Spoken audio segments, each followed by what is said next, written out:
नमस्कार। नमस्कार। सुनाई नहीं दे रहा है। ऐसे नहीं। नमस्कार। मैंने बोला आप लोगों को एसटीसी बनना है तो आवाज निकालना पड़ेगा। नमस्कार। ये नमस्कार अलग अलग बोलने में और साथ में बोलने में कितना फर्क पड़ता है। ये हमारी यूनिटी साबित होती है कि यूनिटी होना बहुत जरूरी है। यूनिटी बिना कुछ नहीं हो सकता। तो आज के इस बेहतरीन शाम तो आप सभी मेरे एसटीसी सेलिब्रेशन में आए, इसलिए आपका हार्दिक वेलकम करता हूँ, स्वागत करता हूँ। और जो लोग आए उनका तहे दिल से वेलकम, जो लोग रास्ते में उनका भी वेलकम, जो नहीं आए उनका भी वेलकम। ठीक है, तो आप लोग आए मुझे बहुत खुशी हुई।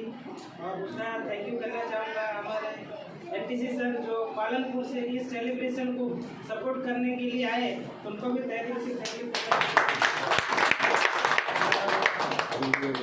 हमारे जो टीम पार्टनर है, हमारे लवली टीम और जितने भी सदस्य हैं, महिलाएं बहन, सभी लोगों को मैं हार्दिक वेलकम करता हूँ, स्वागत करता हूँ। और आज के सेलिब्रेशन में उपस्थित ऑल ओवर अप्लायंस उनका भी वेलकम करता हूँ, स्वागत करता हूँ। तो ज़्यादा समय नहीं लूँगा क्योंकि अभी भी जमा हुआ है। तो कुछ फीलिंग में बताना चाहूँगा जो मेरे साथ प्रत्यक्ष और विद प्रूफ के साथ अभी तक के सफ़र में जो घटना मेरे साथ घटी या जो भी सफ़र है, क्या आप जानना चाहेंगे? यस। जानना चाहेंगे? यस। तो सबसे पहले अपना जो भी मोबाइल है उसको 10 मिनट के लिए जब तक प्रेजेंटेशन अपना जो प्रोग्राम चल रहा है तब तक स्टॉप कर दिया, साइलेंट कर दीजिए, क्योंकि एक रिंग की वजह से कोई भी इंसान सुन रहा है ध्यान से तो डिस्टर्ब हो सकता है। तो सभी से रिक्वेस्ट है मेरा कि सभी अपना मोबाइल साइलेंट कर दीजिए। तो जॉइनिंग इस प्रकार से कि आज इस बिजनेस में आए मेरे को 36 महीने से ऊपर हो चुके हैं। मैं 2019 के एंड में मेरी ज्वाइनिंग हुई थी और 2020 से मेरा ये बिजनेस का सफ़र शुरू हुआ था। सबसे पहले आपकी तरह कुछ लोग यहाँ डिस्ट्रीब्यूटर भी हैं, कहीं हम भी आपकी तरह डिस्ट्रीब्यूटर ही बंद कराए थे।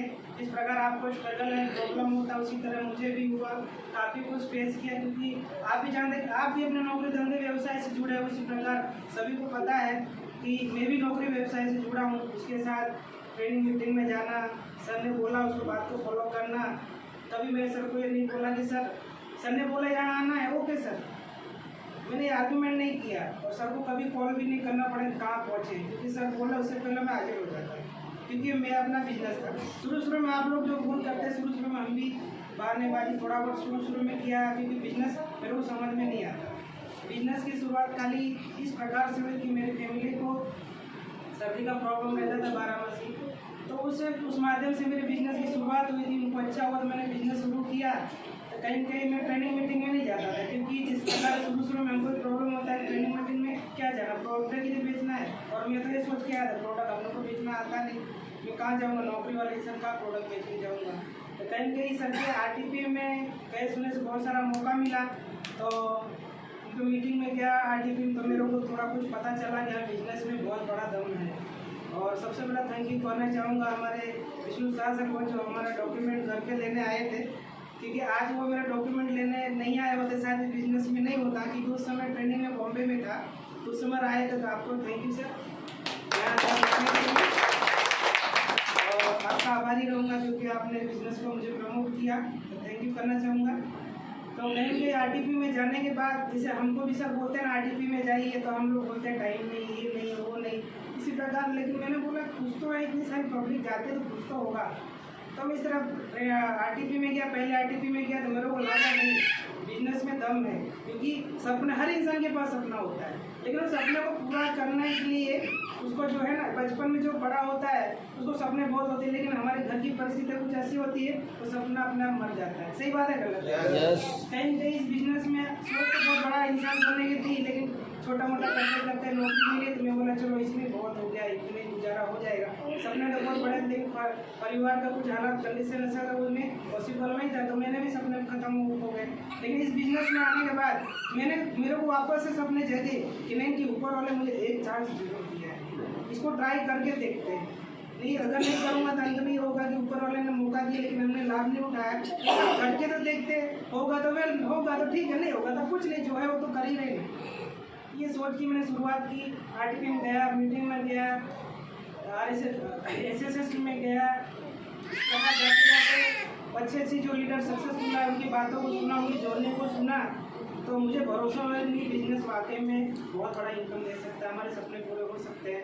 कहीं की शुरुआत की, मुझे भी नौकरी के साथ बहुत सारा प्रॉब्लम होता था, जिस प्रकार आपको भी धंधे और व्यवसाय के साथ प्रॉब्लम होता था। चोरी चोरी मैंने बिजनेस को शुरुआत किया था, फैमिली को भी नहीं पता था, क्योंकि घर वाले मना करते थे। विष्णु सरकार सबको पता है, आए तो मेरी मम्मी ने क्या बोला था वो सब नहीं बताना चाहता हूँ, क्योंकि हमारी मम्मी थोड़ा गर्म मिजाज जो भी बोल देती है, तो उन्होंने कुछ बोला नहीं, तो उन्होंने एक शब्द बोला था, लेकिन आप याद करो। आज जिसको याद है वो सब मुझे आज भी याद है।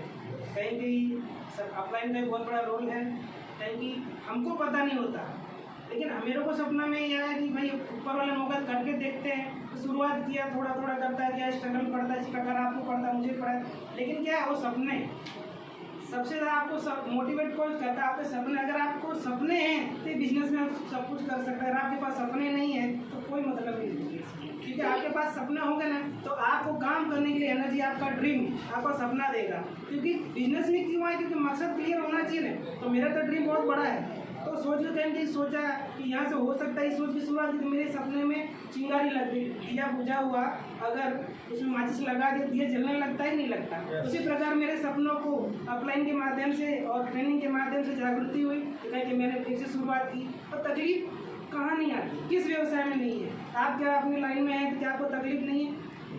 यस और नो? यस। किस जगह तकलीफ नहीं मुझे बताइए।